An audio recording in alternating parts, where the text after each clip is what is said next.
ஸ்ரீரங்கத்தோட அடையாளமான இந்த ராஜகோபுரம் 240 அடிங்க. இந்த ராஜகோபுரத்தோட அடித்தளத்தை நாயக்க மன்னர்களால் நிறுவப்பட்டதுங்க. ஆனால் அதை பூர்த்தி செய்ய முடியல.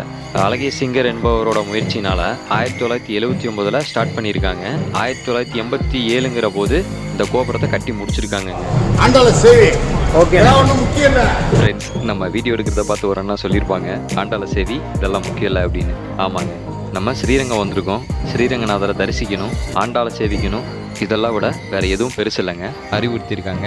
ஸோ இந்த இடத்துல நம்ம அந்த அண்ணாக்கு தேங்க்ஸ் சொல்லிடுவோம். ஆனால் இருந்தாலும் நான் வீடியோ எடுக்கிறது முழுக்க உங்களுக்காக, நம்ம ஃபாலோவர்ஸ், நம்ம சப்ஸ்கிரைபருக்காக தான் நான் இவ்வளோ ரிஸ்க் எடுத்து நம்ம வீடியோ பண்ணுறோம்.